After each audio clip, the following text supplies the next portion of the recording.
देखो बच्चों, आपका सॉलिड स्टेट फिजिक्स का लेक्चर नंबर 3 है आपके पास, और इसमें आप डिस्कस करेंगे क्रॉनिक पैनिक मॉडल। तो आपके पास देखो क्रॉनिक पैनी मॉडल वो है क्या आपके पास? क्रॉनिक पैनी मॉडल ये आपके पास। तो क्रॉनिक पैनिक मॉडल आपके पास क्या है? क्रॉनिक पैनी ने क्या किया कि इलेक्ट्रॉन जो होते हैं आपके पास, जो फ्री इलेक्ट्रॉन होते हैं आपके पास क्रिस्टल जालक में, आपके पास क्रिस्टल लैटिस में आपके पास फ्री इलेक्ट्रॉन होते हैं। वो फ्री इलेक्ट्रॉन क्या करते हैं आपके पास? क्रिस्टल लैटिस में आपके पास मूव करते हैं। तो क्रिस्टल लैटिस में हम बात कर रहे हैं वन डायमेंशनल लैटिस की, एक विमीय जालक की, कि एक विमीय जालक में आपके पास क्या है कि पहले आपका से क्रॉनिक पैनिक मॉडल है क्या आपके पास? क्रॉनिक पैनिक मॉडल आपके पास एक क्या है? सिंप्लीफाइड मेथड है, एक सरलीकृत रूप है किसका? इलेक्ट्रॉनों की आवर्ती विभव, पीरियोडिक पोटेंशियल। ठीक है, आवर्ती विभव जो आपके पास आवर्ती विभव क्या होता है? पीरियोडिक पोटेंशियल क्या होता है? जो आपके पास क्या होता है? बढ़ता है, फिर घटता है, फिर बढ़ता है, फिर घटता है, उसको बोलते हैं आप पीरियोडिक पोटेंशियल। आवर्ती विभव में आपके पास गति को, ठीक है, गति का वर्णन करता है क्रॉनिक पैनिक मॉडल। तो इसको हम देखो पहले अगर लिखना चाहें आप थ्योरी में, तो आप क्या लिख सकते हैं? क्रॉनिक पैनी मॉडल मुक्त इलेक्ट्रॉन की एक विमीय, वन डायमेंशनल, एक विमीय आवर्ती विभव में गति का सरलीकृत रूप है। Chronic panic model is simplified method for free electron in periodic potential. तो देखो आपके पास क्या है, पहले हम क्या करेंगे, इसमें वन डायमेंशनल कोई लैटिस मानेंगे। जैसे कि सबके आपके पास क्या है, कोई एक विमीय जालक है, इसमें आपके पास ये पॉजिटिव आयन है, इसमें आपके पास क्या है? ये पॉजिटिव आयन है, ये रहे आपके पास पॉजिटिव आयन। ये एक विमीय जालक है, इसमें आपके पास क्या होंगे? नंबर ऑफ फ्री इलेक्ट्रॉन होंगे। तो मैं इलेक्ट्रॉन भी दिखा देता हूं, ठीक है। तो आपके पास फ्री इलेक्ट्रॉन होंगे, ये आपके पास क्या है? एक विमीय वन डायमेंशनल क्रिस्टल लैटिस, ये आपके पास। अब इसमें क्या है आपके पास?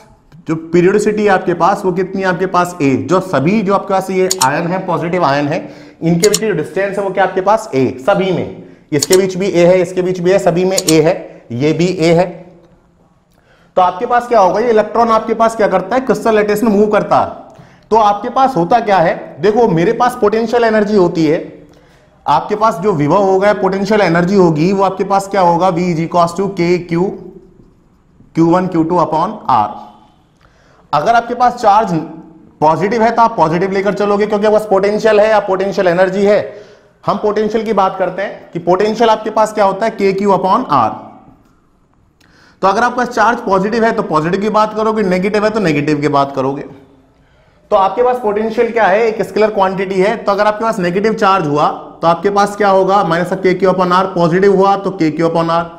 इस कंडीशन में क्या होगा? R की वैल्यू को इंक्रीज करोगे, R की वैल्यू को इंक्रीज करोगे तो आपका पोटेंशियल क्या होगा आपके पास? देखो पोटेंशियल भी क्या होगा? इंक्रीज होगा। और इस कंडीशन में R की वैल्यू को अगर आप क्या करोगे? इंक्रीज करोगे तो V क्या होगा? डिक्रीज होगा।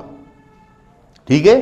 तो इनिशियली आपके पास होता क्या है कि इलेक्ट्रॉन इस क्रिस्टल जालक में मूव करते हैं, मूव करेंगे तो आपके पास क्या है कि जैसे ही आपके पास क्या होगा, ये इलेक्ट्रॉन इस पॉजिटिव आयन से दूर जाएगा तो आपके पास क्या होगा? इसका पोटेंशियल बढ़ेगा। फिर आपके पास क्या होगा? वापस ये डिक्रीज होगा, जैसे ही आपके पास ये जो पॉजिटिव आयन है, ये दोनों पॉजिटिव आयनों के बीच अगर इलेक्ट्रॉन रहेगा तो आपका पोटेंशियल मैक्सिमम होता है। फिर आपके पास डिक्रीज होगा, फिर आपके पास क्या होगा? इंक्रीज होगा, फिर डिक्रीज होगा, फिर इंक्रीज होगा, फिर डिक्रीज होगा। तो इस तरह से इलेक्ट्रॉन का पोटेंशियल चलता रहता है इस क्रिस्टल जालक में, इस क्रिस्टल लैटिस में, कि आपके पास पोटेंशियल यहां पर जब इसके पास है तो पोटेंशियल आपके पास ज्यादा होगा, बीच में आ जाएगा सब मैक्सिमम वैल्यू मिल जाएगी, फिर और जाएगा। तो दूरी पर डिपेंड करता है आपका पोटेंशियल या पोटेंशियल एनर्जी। तो आपके पास जो इलेक्ट्रॉन है, आपके पास फ्री इलेक्ट्रॉन है, इसका जो पोटेंशियल है आपके पास वो लगातार क्या होता है? आपके पास घटता बढ़ता रहता है, जिसको आप क्या बोल दोगे? पीरियोडिक पोटेंशियल, आवर्ती विभव। तो कुछ इस टाइप का आपको मिलता है। तो हम इस थ्योरी को लिख देंगे कि जब इलेक्ट्रॉन किसी क्रिस्टल जालक में गति करता है तब दोनों आयनों के मध्य इसका पोटेंशियल, इसका विभव मैक्सिमम होता, अधिकतम होता, तथा इसका मान आवर्ती रूप से घटता बढ़ता रहता। कभी आपके पास मैक्सिमम हो गया, फिर आपके पास डिक्रीज हो गया, फिर मैक्सिमम, फिर डिक्रीज हो गया, कुछ इस टाइप से। इसका आप ग्राफ बना दोगे, ये पोजीशन है, ये आपके पास क्या है, Vx है। तो आपके पास क्या हुआ, कुछ बढ़ गया, ठीक है, फिर आपके पास घट गया, फिर बढ़ गया, फिर घट गया, फिर बढ़ गया, फिर घट गया, इस तरह से। तो पोटेंशियल आपके पास क्या होगा, आपके पास कोई भी वन डायमेंशनल लैटिस है, उसमें आपका इलेक्ट्रॉन मूव करता है, तो उसका पोटेंशियल क्या होता है, इंक्रीज भी होता रहता है और डिक्रीज भी होता रहता है। तो आपके पास क्या होगा, कोई भी आपके पास लैटिस है, आपके पास कोई लैटिस है, उसमें अगर इलेक्ट्रॉन मूव करेगा तो आपके पास इलेक्ट्रॉन का जो पोटेंशियल है वो आपके पास क्या होगा, जो दोनों पॉजिटिव आयन हैं उनके आपके पास मिड पॉइंट पर पोटेंशियल क्या होगा, मैक्सिमम होगा, और आपके पास क्या होगा, इसका जो पोटेंशियल है वो पीरियोडिक रूप से आपके पास चेंज होता रहेगा, इंक्रीज और डिक्रीज होता रहेगा। तो Vx और आपके पास इस तरह का है। तो अब होता क्या है कि मुझे इस इलेक्ट्रॉन की एनर्जी निकालनी है, तो इसमें क्या हुआ कि इस जो आपका पीरियोडिक पोटेंशियल है, इसमें आप श्रोडिंगर इक्वेशन को आप अप्लाई नहीं कर सकते, क्योंकि ये बहुत टफ हो जाता है। इसमें बहुत सारे मान है आपके पास, ठीक है, इसके पोटेंशियल के, इसमें बहुत सारे मान है आपके पास विभव के। तो आप क्या कर सकते हैं, इसके लिए आप, मुझे एनर्जी निकालनी है, इलेक्ट्रॉन की पोजीशन लगातार चेंज होती जा रही है, किसी टाइम पर आपके पास इलेक्ट्रॉन कहां है, तो पोजीशन लगातार चेंज होती जा रही है, और मुझे उसकी आपके पास इलेक्ट्रॉन की एनर्जी निकालनी है। तो मुझे यहां पर श्रोडिंगर इक्वेशन को यूज करना पड़ेगा। श्रोडिंगर समीकरण को हम ऐसे, जो बिल्कुल लगातार वैल्यू है आपके पास, डिक्रीज हो रही है, इंक्रीज हो रही है, डिक्रीज हो रही है, इंक्रीज हो रही है, इसके लिए आप श्रोडिंगर इक्वेशन अप्लाई नहीं कर सकते। तो इसके लिए हमने क्या किया, क्रॉनिक पैनिक जो आपके पास है, उन्होंने इस पोटेंशियल को किस तरह से लिया, पोटेंशियल स्टेप के रूप में लिया, ठीक है, रेक्टेंगुलर पोटेंशियल स्टेप, आयताकार विभव सीडी के रूप में इस पोटेंशियल को उन्होंने बना दिया। इस थ्योरी को आप लिख देना। तो ये आपके पास है। अब हम देखो डेरिवेशन पर आते हैं, उन्होंने किस तरह से किया। तो देखो आपके पास ये जो लैटिस है, इसमें आप लिख दोगे। अब उन्होंने क्या किया कि इसके लिए तो श्रोडिंगर इक्वेशन क्या है, लगती नहीं है, क्योंकि बहुत सारी वैल्यू है आपके पास पोटेंशियल की, आपके पास इंक्रीज हो रहा है, कुछ वैल्यू अलग है, फिर मैक्सिमम आया, फिर डिक्रीज हो रहा है।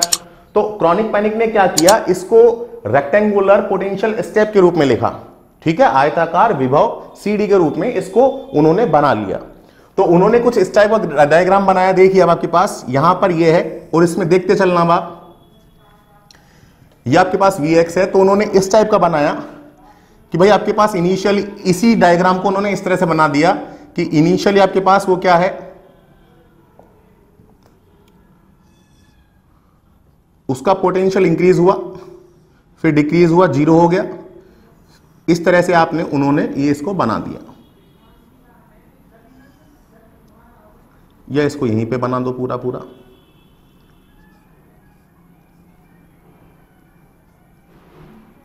इस टाइप का उन्होंने बना दिया कि भाई आपके पास मैक्सिमम हो रहा है, देखो मैक्सिमम हुआ, फिर जीरो हो गया, फिर मैक्सिमम हुआ, फिर मिनिमम हो गया, फिर मैक्सिमम हुआ। तो उन्होंने एक वैल्यू ले ली कि आपके पास क्या है, ये V0, ठीक है, ये आपके पास उन्होंने इस तरह का ले लिया इस टाइप का। अब उन्होंने क्या किया कि दो रीजन लिए आपके पास। पहला रीजन क्या लिया आपके पास, देखो ये वाला जो रीजन है, इसको मैं बोल देता हूं आपके पास, देखो ये है आपके पास, ये तो लिया उसने पोटेंशियल बैरियर, कितना पोटेंशियल है V, तो इसको तो बोल दिया उन्होंने पोटेंशियल बैरियर, पोटेंशियल बैरियर मतलब विभव रोधिका, विभव रोधिका, ठीक है। और इसको उसने ले लिया पोटेंशियल वेल, इसको क्या ले लिया, पोटेंशियल वेल, विभव कूप, दोनों आपने क्वांटम में पढ़े हुए हैं। तो उसने बता दिया भाई यहां से जीरो है, पीरियोडिसिटी आपके पास A है, यहां पर आपके पास कोई भी ले लिया B, ये। तो उन्होंने क्या किया, देखो ये जीरो है, ये A है, ये आपके पास B है, ये ले लिया आपने। अब देखो उन्होंने ये जो बताया कि भाई आपके पास ये पोटेंशियल है, ये पोजीशन है, उसको उन्होंने रेक्टेंगुलर पोटेंशियल स्टेप के रूप में दिखा दिया कि आपके पास पोटेंशियल मैक्सिमम कितना है, V नॉट है, फिर मिनिमम हो गया, फिर मैक्सिमम हो गया ये आपके पास। तो उसने दो रीजन ले लिए, एक रीजन तो ये ले लिया फर्स्ट, मैं इसको हटा रहा हूं, एक तो रीजन ले लिया फर्स्ट और एक रीजन क्या ले लिया उन्होंने, सेकेंड। एक रीजन ले लिया आपने उसने सेकेंड। तो फर्स्ट और सेकेंड रीजन ले लिए, तो इसमें क्या है, श्रोडिंगर इक्वेशन आपके पास इजीली लग सकती है, इसलिए उन्होंने इस डायग्राम को इस तरह से कन्वर्ट कर लिया। अब इसमें क्या होगा कि इसमें आपके पास क्या है कि ये फर्स्ट रीजन है, सेकंड रीजन है। फर्स्ट रीजन को उसने क्या किस तरह बिहेव करके वो माना, पोटेंशियल वेल नीचे की साइड है, और इसको क्या माना उसने, पोटेंशियल बैरियर, विभव रोधी का, जो कि इलेक्ट्रॉन को क्या करती है, रोकती है। पोटेंशियल आपके पास होगा तो इलेक्ट्रॉनों को रोकती है।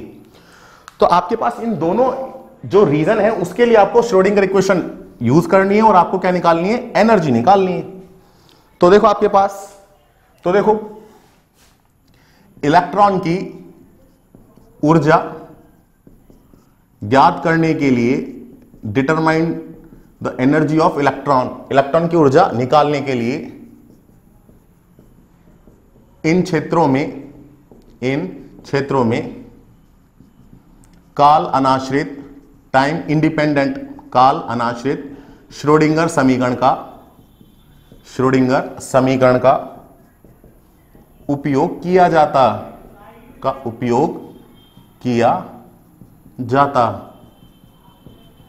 तो श्रोडिंगर समीकरण का अगर आप यूज करेंगे तो देखो आपके पास इसके लिए क्या होगा, इसके लिए आप लिख दोगे कि जो V है, V नॉट, वो आपके पास क्या है बेटे, जीरो है। ये जो Vx है आपके पास ऐसे लिख दोगे, Vx is equal to zero. कब, जब x की वैल्यू क्या है, less than a greater than zero. ये इसमें तो आपके पास क्या है, जीरो है पोटेंशियल, और इसमें क्या है, Vx is equal to V naught, और x की वैल्यू क्या आपके पास, greater than zero, less than minus b। इधर किस साइड चल रहा है, नेगेटिव ले लो आप। तो इसके लिए आपके पास ये है, तो इस डायग्राम के लिए हम पोटेंशियल को ऐसे लिख सकते हैं, ये लिख दिया आपने। अभी ये तो आपके पास क्या है, रीजन फर्स्ट, ये तो क्या है, रीजन फर्स्ट, और ये आपके पास क्या है, रीजन सेकंड। अब देखो दोनों के लिए आप इसको यूज करोगे तो देखो काल अनाश्रित श्रोडिंगर समीकरण क्या होती है, d2 sign upon dx square plus 2m h cross का square e minus vx into psi x is equal to zero, इस टाइप की आपके पास। तो अब मैं यहां पर इसको लगा रहा हूं रीजन फर्स्ट के लिए, रीजन फर्स्ट के लिए। तो आपके पास क्या हो जाएगा, देखो मैं लगाता हूं, तो d2 sign upon dx square plus 2m h cross का स्क्वायर e, बच्चा आपके पास कितना है, रीजन फर्स्ट के लिए जो पोटेंशियल है वो कितना है, जीरो है, तो जीरो रख दीजिए। तो आपके पास आ गया e sine x is equal to zero. अब देखो आपने काफी पढ़ा हुआ है श्रोडिंगर इक्वेशन में, तो लेट इसको मान लिया मैंने अल्फा स्क्वायर मान लिया, तो आपके पास पढ़ा हुआ है क्वांटम में h क्रॉस का स्क्वायर, ठीक है, रख दीजिए इसको आप। तो फ्रॉम इक्वेशन नंबर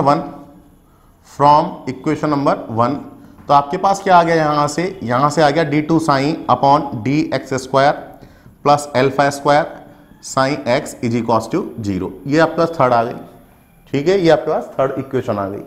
सिमिलरली आप क्या करोगे, दूसरे रीजन के लिए आप श्रोडिंगर समीकरण लगा दोगे, और आपने बता दिया कि अल्फा ये है, अल्फा बहुत यूज का है, इससे आपका एनर्जी निकलेगी, और क्वांटम में आपने काफी पढ़ा हुआ है। फिर देखो अब आप क्षेत्र सेकंड के लिए निकालते हैं, तो आपके पास क्या आ जाएगा, देखो d2 sign upon dx square plus 2m upon h cross का स्क्वायर e माइनस दूसरे क्षेत्र के लिए जो पोटेंशियल हो कितना आपके पास, V नॉट है, ये आपके पास psi x is equal to zero. अब देखो मुझे पहले यहां पर करना क्या है, मुझे यहां पर यह करना है कि इनिशियली आपके पास इलेक्ट्रॉन की एनर्जी आपको निकालनी है। तो हम मानकर चल रहे हैं कि आपके पास इस पर जो पोटेंशियल है वो ज्यादा है इलेक्ट्रॉन की एनर्जी से, तो हम इस केस को पढ़ रहे हैं कि V not is greater than क्या हो, E हो। तो आप क्या करोगे, V नॉट को पॉजिटिव बनाओगे, तो आपके पास क्या आ जाएगा बच्चों, d2, मैं यहां लिख देता हूं इसको, d2 sign upon dx square plus ये माइनस आ जाएगा, माइनस कॉमन ले लो क्योंकि आपके पास V बड़ा है ना, तो V नॉट माइनस E, और ये आपके पास psi is equal to zero.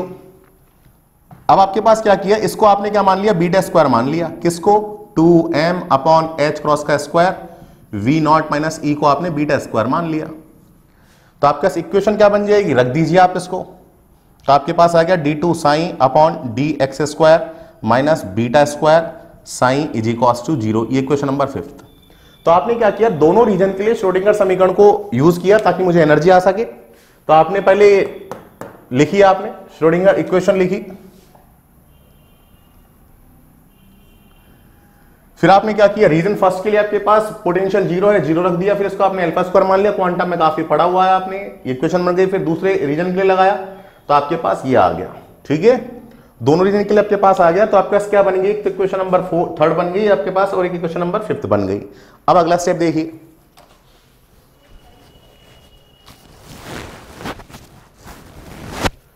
देखो अगला स्टेप आपके पास क्या होगा,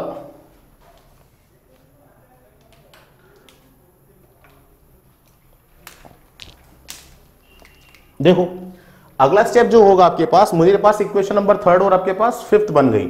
अब यहां आपको प्रॉब्लम आएगी, देखना ये जो अल्फा है जो बीटा है इनको मैं साइड में लिख रहा हूं, आपके पास ये यूज होंगी। तो आपके पास अल्फा स्क्वायर तो आपके पास क्या है बच्चों, 2me अपॉन एच क्रॉस का स्क्वायर, और जो बीटा स्क्वायर है वो आपके पास क्या है, 2m एच क्रॉस का स्क्वायर और आपके पास v नॉट माइनस ई, ये है आपके पास। तो देखो आपके पास होगा क्या, अब देखो ये आपके पास है इक्वेशन नंबर आपके पास जो 3 बनी और आपके पास 5 बनी। तो इनका सॉल्यूशन होगा क्या, एक ब्लॉक थ्योरम है आपके पास, ब्लॉक थ्योरम के अकॉर्डिंग जो आपके पास इनका सॉल्यूशन है वो डायरेक्ट लिखा जाता है।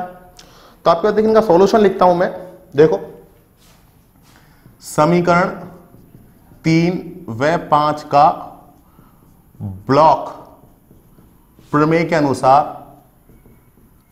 अनुसार जो हल है वो आपको बच्चों डायरेक्ट याद रखना है के अनुसार हल निम्न प्रकार से दिया जाता, निम्न प्रकार से दिया जाता।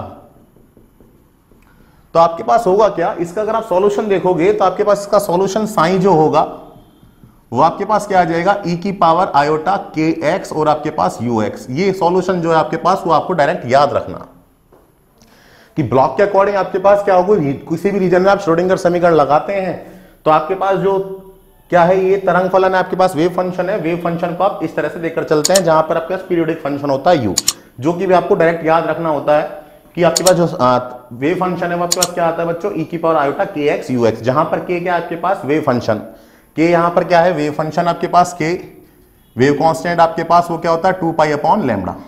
ये अब देखो मुझे आगे इसको सॉल्व करना है, मुझे आगे सॉल्व करना है तो देखो बिल्कुल सिंपल सी कैलकुलेशन करनी है आपको और आप जानते भी है इसको। मुझे इक्वेशन नंबर 3 और 5 को ही तो सॉल्व करना है और 5th और आपके इक्वेशन नंबर 3 और 5th का ही तो सॉल्यूशन है ये। तो इसमें आपके पास क्या आ गया, 2 बार डिफरेंशिएट हो रहा है तो 2 बार डिफरेंशिएट कर दीजिए आप। तो देखो पहले मैं 1 बार डिफरेंशिएट कर रहा हूं विद रेस्पेक्ट टू x, तो आपके पास क्या आ जाएगा d साइन अपॉन dx। तो देखो 2 फंक्शन आपके पास, फर्स्ट इसको मान लीजिए, सेकंड इसको मान लीजिए। तो पहला एज इट इज, इसको डिफरेंशिएट करेंगे तो du अपॉन dx। अब की बार क्या करोगे आप, अब की बार ये u एज इट इज और आपके पास किसको डिफरेंशिएट कर दोगे इसको, तो e की पावर x का e की पावर x और ये आयोटा के x, ये आपने डिफरेंशिएट कर दिया। फिर आप क्या करोगे, 2 बार डिफरेंशिएट और करोगे, दोबारा और कर लीजिए आप इसको, तो d2 sign upon dx square, ये आपके पास। तो इसमें वापस आपके पास बच्चों फर्स्ट सेकंड लग जाएगा, फर्स्ट ये सेकंड ये, तो फर्स्ट एज इट इज तो e की पावर आयोटा के एक्स एज इट इज, इसको करोगे तो d2u अपॉन dx स्क्वायर, ये हो गया। अब की बार क्या करोगे, du upon dx as it is, इसको करोगे तो आयोटा k और आपके पास क्या आ जाएगा e की पावर x का e की पावर x। सिमिलरली यहां पर आपके पास क्या है, आयोटा k तो एज इट इज है, iota k as it is. इसमें भी आपके पास क्या होगा, फर्स्ट इसको मान लो, सेकंड इसको मान लीजिए आप, तो e की पावर आयोटा के एक्स एज इट इज है, ठीक है।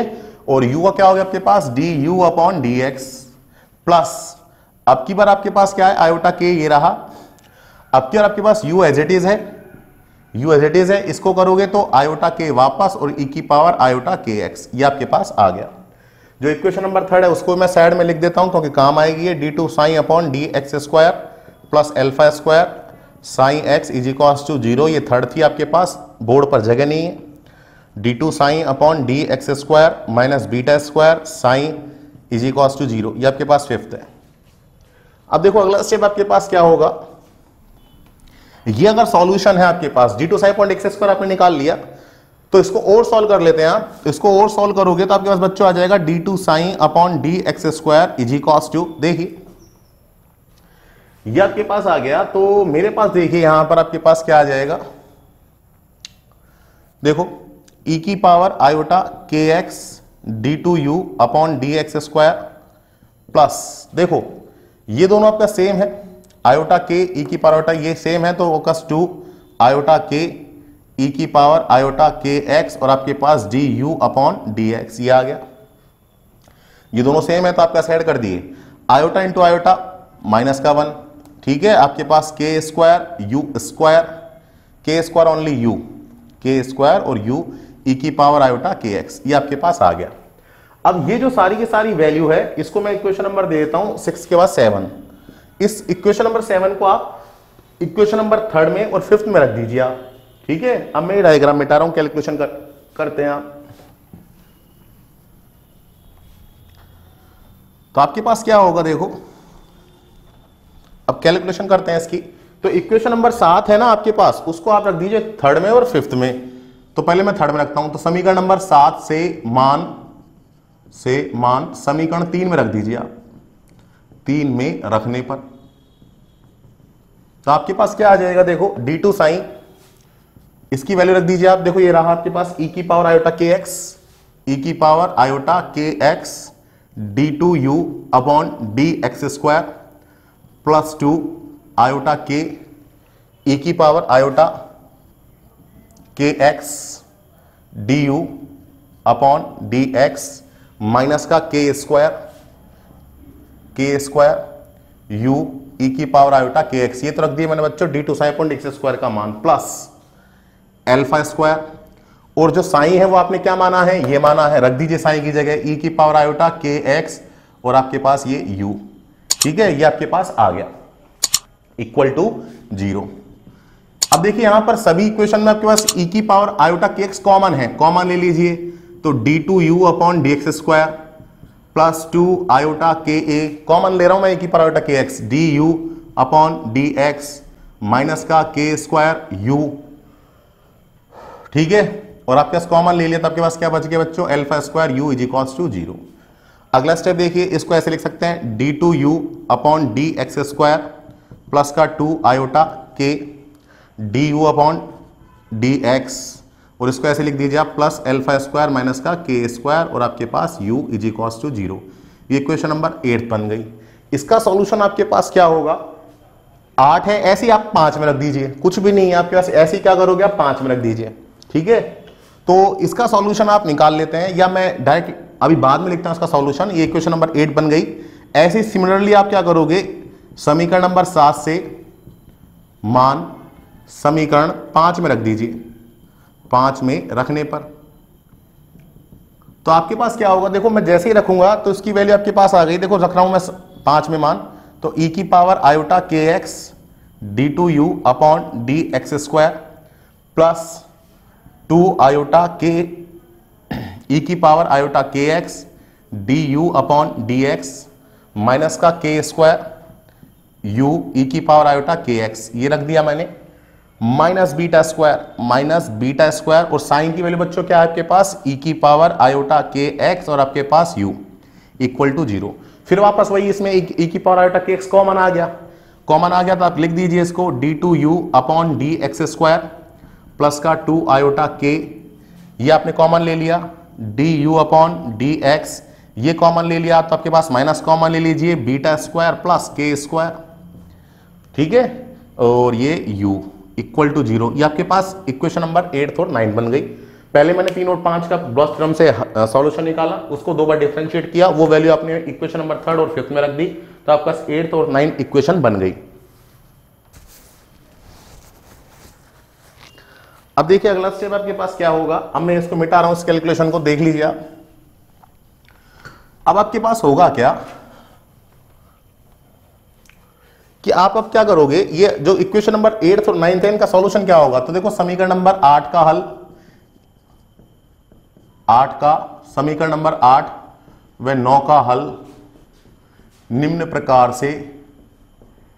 प्रकार से दिया जाता, निम्न प्रकार से दिया जाता। तो आपको इसका जो सॉल्यूशन है वो आपके पास क्या होगा, देखो 8 है आपके पास, प्लस आ गया तो आयोटा वाला सॉल्यूशन, माइनस आ गया तो बिना आयोटा वाला सॉल्यूशन। तो आपके पास 8 है, उसका हल आपको क्या मिलेगा, u इज इक्वल्स टू, इससे फर्स्ट फंक्शन मान लीजिए, इससे सेकंड मान लीजिए, u1 is equals to a constant ले लीजिए, e की पावर आयोटा, क्या आ रहा है आपके पास अल्फा माइनस के, ठीक है, x प्लस b e की पावर माइनस का आयोटा अल्फा। ये बच्चों आपको डायरेक्ट याद रखना, ये आपके पास आ गया। ऐसी जो 9 का सॉल्यूशन होगा उसमें आपके पास इक्वेशन बन रही है माइनस की, तो इसमें आयोटा नहीं आएगा। ए बी कांस्टेंट ले लिए, सी ई की पावर आपके पास क्या आ जाएगा, आयोटा नहीं लेंगे आप, बीटा के और आपके पास एक्स, अच्छा आयोटा इसमें साथ आ जाएगा भाई, और आपके पास डी ई की power minus beta plus iota K, ये आपके पास आ गया। ये इक्वेशन नंबर आपके पास 10th और आपके पास 11, ये हो गया आपके पास। अब मुझे यहां पर जो आपका सॉल्यूशन है, डिफरेंशियल इक्वेशंस है आपके पास, जिनका सॉल्यूशन हमें करना थोड़ी ना है, आप यहां पर आपको क्या करना है, डायरेक्ट सॉल्यूशन याद रखना कि आपका इसका सॉल्यूशन ये होगा। अब जो सॉल्यूशन जो आपके पास होगा, तो इसका सॉल्यूशन आप किस तरह से करें, देखो इसका जो सॉल्यूशन है आपके पास वो किस तरह से करना है आपको, कि इसका जो सॉल्यूशन होगा,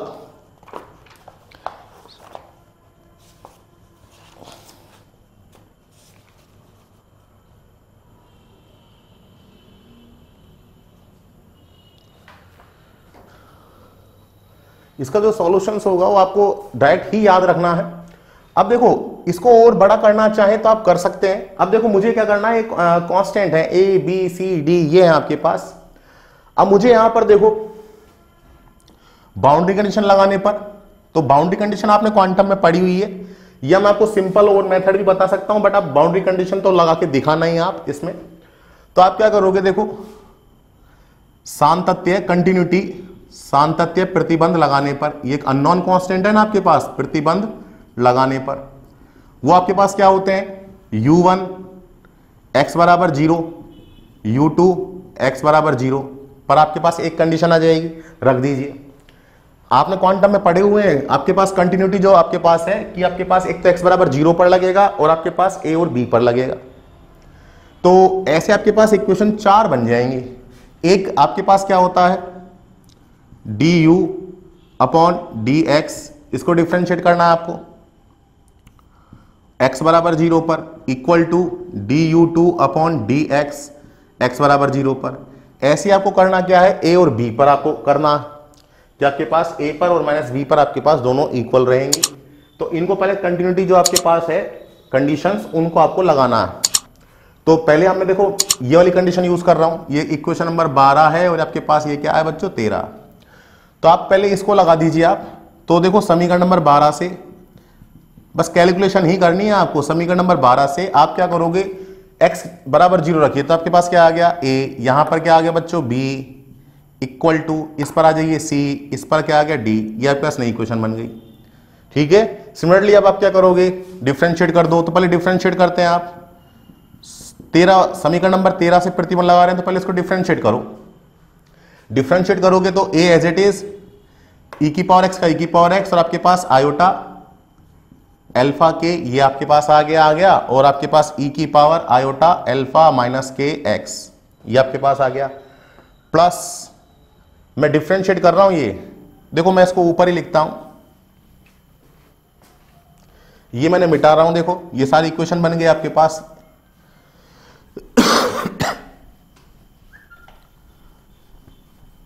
अब देखो आपके पास क्या बनेगा, ये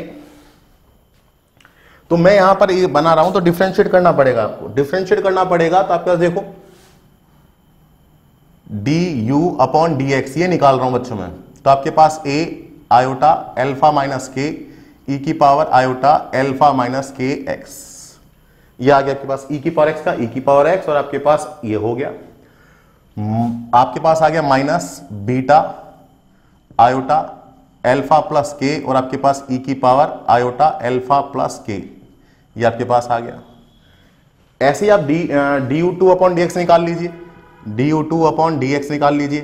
तो इसका बच्चों क्या आ जाएगा, c beta minus iota k, ठीक है, ये आपके पास आ गया, और e की पावर x का e की power x beta minus iota k और आपके पास x, ये आपके पास आ गया। ऐसे आपके पास माइनस का d, ये आपके पास आ गया बीटा प्लस आयोटा k और आपके पास e की power beta plus iota k x, ये आ गया। अब ये दोनों x बराबर 0 पर क्या होंगी, आपके पास इक्वल होंगी। तो देखो x बराबर 0 पर du1 upon dx equal to du2 upon dx, वही कंडीशन लगा रहा हूं मैं, x बराबर 0 पर, ये भी x बराबर 0 पर।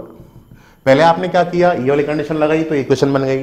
अब मुझे क्या करना है, इस कंडीशन लगाना है, मैंने डिफरेंशिएट किया पहले, फिर अब लगा रहे हैं। x बराबर 0 रखिए, 1 हो गया, तो आपके पास क्या आ गया बच्चों, a आयोटा अल्फा माइनस के, कैलकुलेशन करके दिखानी है आपको, माइनस का बीटा, ये आपके पास क्या आ गया, और क्वांटम में आपने काफी की हुई है, ये हो गया, इक्वल टू, ये आपके पास आ गया c beta minus iota k, ये हो गया आपके पास, और ये तो बच्चों 1 ही तो हो गया आपके पास, x इक्वल टू 0 रखोगे तो माइनस का d beta plus iota k, ये हो गया आपके पास। ये इक्वेशन नंबर आपके पास बच्चों 15, ये आपके पास आ गई। हमें कैलकुलेशन करके दिखानी है। अब दूसरा आपके पास कंटिन्यूटी प्रतिबंध क्या आपके पास, देखो एक इक्वेशन 14 बन गई, एक पास 15 बन गई। अब मैं लगा रहा हूं a और माइनस b पर। तो देखो आपके पास दूसरा आपके पास सिंस वी नो डेट कि आपके पास बच्चों क्या होगा, u1 x is equals to a और u2 x is equals to minus b, ये, और आपके पास du1 upon dx x is equals to a और du2 अपॉन dx और आपके पास x is equals to minus b, ये है। ये कंडीशन भी आपको लगानी, तो ये इक्वेशन आपके पास बन जाएगी। इसको देख लीजिए आप, ये इक्वेशन बन जाएगी आपके पास सारी। अब देखो अगला स्टेप आपके पास क्या होगा, ये जो इक्वेशन आपको लगा रखी है, ये सारी की सारी लगा रखी है आपको,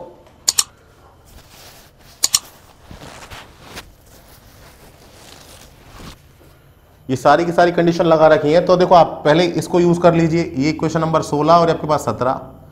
तो समीकरण नंबर 16 से कंडीशन तो लगाते हैं आप, समीकरण नंबर 16 से, तो आपके पास u1 कितना है बच्चों, ये है, इसमें आपको क्या रखना है, a रखना है। तो देखो a e की पावर आयोटा, कैलकुलेशन करके दिखानी है आपको, और x की जगह रख दिया a प्लस b e की पावर माइनस का आयोटा अल्फा प्लस k, और आपके पास x की जगह क्या रख देना बच्चों, a। बहुत सिंपल कैलकुलेशन होगी आपकी, बस आप ये इतना कर आए एक बार आप, इक्वल टू, इतनी कैलकुलेशन करके दिखा के आए। कंटिन्यूटी में आपने क्वांटम में काफी पढ़े हुए हैं। उसके बाद लास्ट में आपको बहुत सिंपल मेथड बता दूंगा मैं, आपको सॉल्व नहीं करना है इसको, मैं सिंपल बता दूंगा आपको। पहले आप ये इक्वेशन बनाए, सिंपल है, d2 साइन अपॉन डिक्स स्क्वायर है आपके पास, वो निकालिए, इक्वेशन नंबर 3rd और 5th में रखिए, उनके सॉल्यूशन याद रखिए, सॉल्यूशन आपको मिल गए। कंटिन्यूटी आपका कंडीशन है आपके पास, क्वांटम में 10 डेरिवेशन किए हुए हैं आपने, ऐसे ये करिए, इनसे इक्वेशन बना लीजिए आप। ये इक्वेशन आपके पास बन गई 14 15, इससे आपका 2 इक्वेशन बनेंगी, वो बना रहा हूं मैं। तो यहां पर आपने क्या किया, ये जो है आपके पास x बराबर a, तो मैंने x बराबर a रखा, तो मेरे पास ये आ गया, इक्वल टू u2 में रखते हैं आप, b रखेंगे आप, तो c e की power beta minus iota k, और आपके पास क्या आ गया बच्चों, माइनस का b आ गया, ठीक है, प्लस d e की पावर, ये प्लस हो जाएगा बीटा प्लस आयोटा k, और आपके पास क्या आ गया बच्चों, b आ गया। ये आपके पास इक्वेशन नंबर 18 आ गई, ये आपके पास आ गई। सिमिलरली अब मुझे और कैलकुलेशन करनी है, अब इक्वेशन नंबर 17 जो है उसको यूज कर लीजिए। मैं मिटा रहा हूं, देखो कंडीशन ये सारी,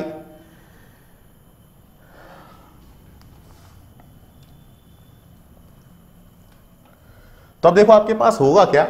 अब मैं यहां पर यूज कर रहा हूं, देखो इक्वेशन नंबर 17 को, समीकरण नंबर 17 का जो कंटिन्यूटी प्रतिबंध है उससे यूज कर रहा हूं। तो देखो आपके पास डिफरेंशिएट किया हुआ है, मुझे x की जगह रखना है, पहले a रखना है, फिर दूसरे वाले फंक्शन में क्या रखना है, x की जगह माइनस b रखना है। तो पहले a रखिए आप, तो a iota alpha minus k e की पावर, कैलकुलेशन तो आपको बच्चों करके दिखानी है, आयोटा अल्फा माइनस k, और x की जगह बच्चों क्या रख दोगे आप, a रख दोगे, माइनस b, x की जगह a रख दिया, minus b iota alpha plus k e की पावर आयोटा एक्स की जगह बच्चा आपको रखना है ए इक्वल टू, अब देखो मैं इसमें रख रहा हूं, इसमें क्या रखना है, बी रखना है।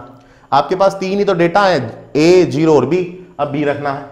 तो सी beta minus iota K E की पावर बीटा माइनस आयोटा के, और आपके पास बच्चों यहां रख देना माइनस का B, minus D beta plus iota K E की पावर, माइनस माइनस हो जाएगा प्लस, तो बीटा प्लस आयोटा के, और आपको रख देना है बी। ये क्वेश्चन नंबर बच्चा आपके पास हो गई 19।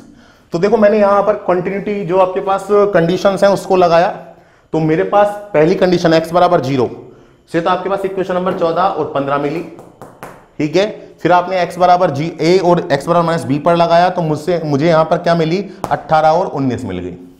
तो समीकरण नंबर 14, 15, समीकरण नंबर 14, 15, 18, 19 को आपको सॉल्व करना है, और इसमें सब में कोएफिशिएंट क्या है, a और b।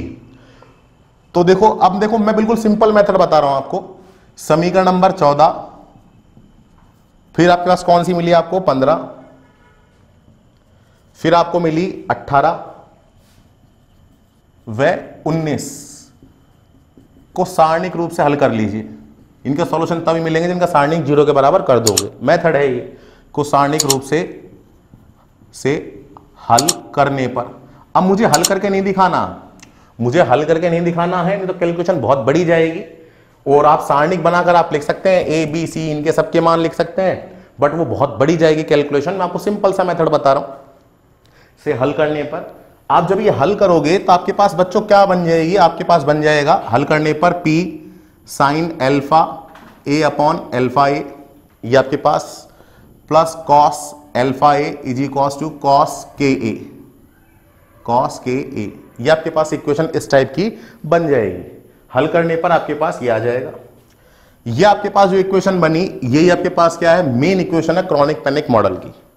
तो यहां पर आप लिख दोगे, यहां P इज इक्वल्स टू क्या होता है, M A V naught B upon H cross square को शक्ति प्रकीर्णन, पावर स्कैटरिंग या स्कैटरिंग पावर, शक्ति प्रकीर्णन कहते हैं, ठीक है। आप लिख दोगे, और आप लिख दोगे जब P का मान बहुत कम होता है, P का मान बहुत कम होता है, तब विभव रोधी का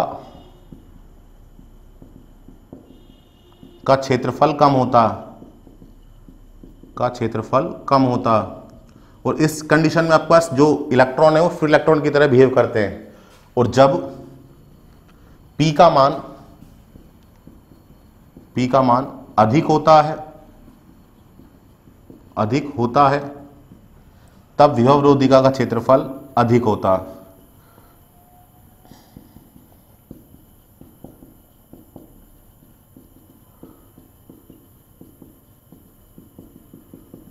ये इस तरह से आपको कर देना है। अब मुझे क्या करना है, इस इक्वेशन को आपको सॉल्व करना है। जब का p टेंस टू 0 हो और जब p टेंस टू इंफिनिटी हो, उसके लिए मुझे इसको सॉल्व करना है। तो ऐसे आपको इक्वेशन करके दिखानी है, इक्वेशन सॉल्व कर लेनी है, और यहां पर प्रॉब्लम आपको नहीं आनी चाहिए, क्वांटम में आपने पढ़ा हुआ है। अब देखो आपके पास क्या होगा, यहां से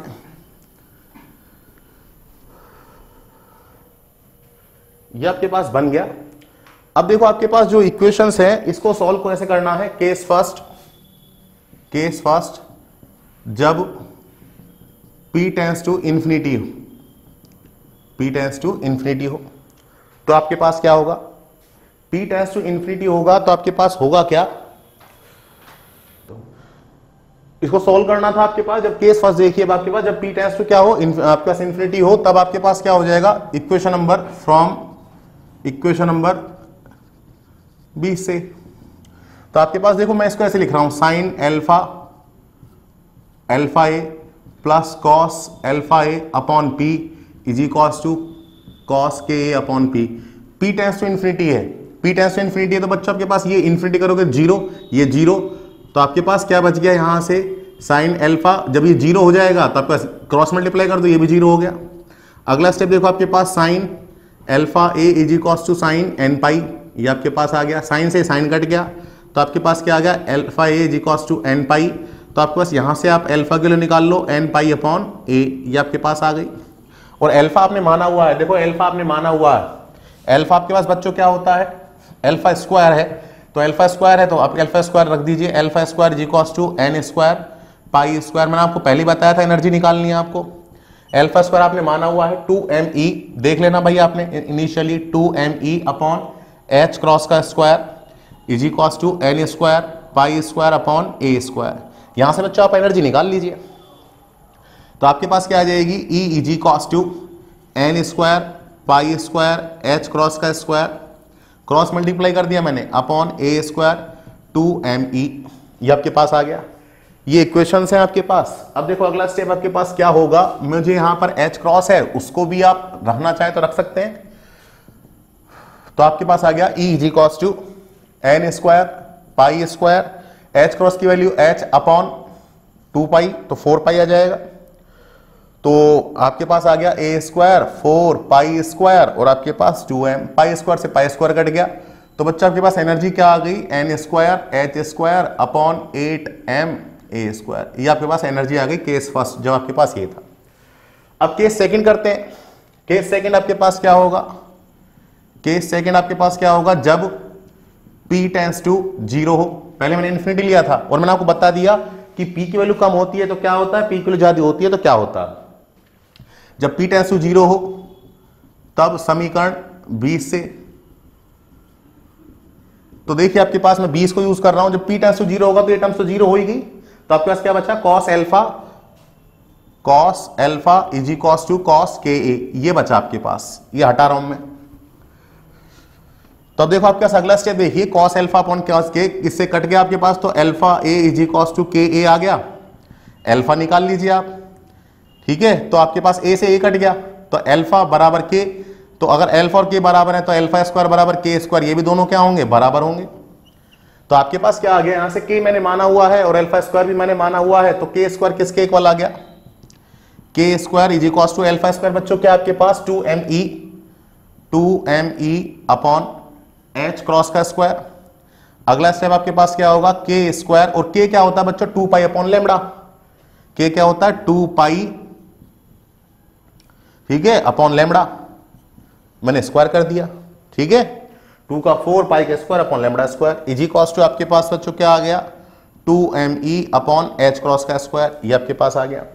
यहां से आप एनर्जी निकाल लीजिए, एनर्जी निकालोगे आप तो देखिए आपके पास क्या हो जाएगा, या मैं h क्रॉस की वैल्यू रख दूं, h कट या h क्रॉस के लिए क्या होती है h अपॉन 2 पाई, तो इसका स्क्वायर करोगे तो h स्क्वायर और आपके पास क्या आ गया 4 पाई स्क्वायर, 4 पाई स्क्वायर से 4 पाई स्क्वायर कैंसिल आउट, तो आपके पास क्या आ गया 1 upon lambda square is equals to 2me upon h square, ये आपके पास आ गया। ये केस फर्स्ट देख लीजिए, मैं मिटा रहा हूं, यहां पर एनर्जी आपके पास आ गई। अब देखो यहां पर अब मैं एनर्जी निकालूंगा तो आपके पास हो जाएगी h क्रॉस का h square upon lambda square is equals to 2me, ठीक है, तो h square upon 2m lambda square is equals to आपके पास e, ये आपके पास आ गया। अब देखो आपके पास होगा क्या, डी ब्रोगली हाइपोथेसिस लगा दीजिए आप, डी ब्रोगली की परिकल्पना, लेमडा बराबर क्या होता है आपके पास h अपॉन पी, लेमडा बराबर h अपॉन पी होता है, तो रख दीजिए आप, या एम भी लगा देता हूं या पी लगा दो, आप कुछ भी लगा सकते हैं। तो देखो h स्क्वायर अपॉन 2m और लेमडा स्क्वायर क्या होगा h स्क्वायर और m square v square, lambda square की वैल्यू रख दी मैंने, ऊपर चला गया आपके पास m से m cancel out, h square से h स्क्वायर कैंसिल आउट, तो e जी कॉस्ट आपके पास क्या आ गया, एक तो बच गया आपके पास m, या आपके पास v स्क्वायर, ठीक है, m स्क्वायर v स्क्वायर और आपके पास क्या आ गया 2। अगला स्टेप आप ऊपर नीचे m से मल्टीप्लाई कर दो तो बच्चे क्या बन गया p स्क्वायर और आपके पास क्या बन गया 2m। तो जब आपके पास क्या होती है कि p टेंड्स टू 0 होता है तब आपके पास क्या होता है, ये जो इलेक्ट्रॉन है वो फ्री इलेक्ट्रॉन की तरह बिहेव करता है। तो ये आपके पास बच्चों क्रॉनिक पैनिक मॉडल था, और इसका डेरिवेशन आपके पास क्वांटम जो फिजिक्स है उसमें आपका रिलेशन है और कुछ भी नहीं है, कैलकुलेशन में घबराना नहीं है आपको। कि आपके पास क्या है कि सबसे पहले आप श्रोडिंगर इक्वेशन लगाइए, आप रीजन फर्स्ट और रीजन सेकंड में बन गया आपके पास, फिर ब्लॉक थ्योरम से उसका सॉल्यूशन लिख दीजिए e की पावर आयोटा kx u, फिर इसको 2 बार डिफरेंशिएट कीजिए, एक बार इक्वेशन नंबर 3 में और आपके पास 5th में उनको रख दीजिए आप, रखने पर नई इक्वेशन बनेगी, उनका सॉल्यूशन आप लिख दीजिए, फिर कंटिन्यूटी इक्वेशन कंडीशन लगा दीजिए x इक्वल्स टू 0 पर और x इक्वल्स टू a और x equals to minus b पर। वो दो कंडीशन लगेंगी, उनसे 4 इक्वेशन बनानी है आपको। बनाने के बाद डायरेक्ट आपको लिख देना है कि आपका जो मैट्रिक्स फॉर्म है उससे आपको सॉल्व करेंगे। सॉल्व करने पर आपके पास इक्वेशन याद रखनी है p sin alpha a upon alpha a plus cos alpha a equals to cos k। फिर आपको ये दोनों कंडीशन लगा देनी है, जब p टेंड्स टू इन्फिनिटी हो तो क्या एनर्जी मिलेगी और जब p टेंड्स टू 0 हो तो क्या एनर्जी मिलेगी। तो ये आपके पास कंप्लीट क्रॉनिक पैनिक मॉडल है जिसको आपको इस तरह से लिख कर आना है एग्जाम में। ठीक है, तो नेक्स्ट वीडियो में देखते हैं आपके पास कौन सा टॉपिक है। आप पढ़ते रहिए और ज्यादा पैनिक होने की नीड नहीं है, आपके पास 2 यूनिट है, 2 यूनिट को आप कंप्लीटली पढ़ जाएं। जो आपके पास कोरोना में जो एग्जाम हो रहे हैं उसमें आप 2 यूनिट पढ़ जाएं, सफिशिएंट है ये सारा सब कुछ। ओके।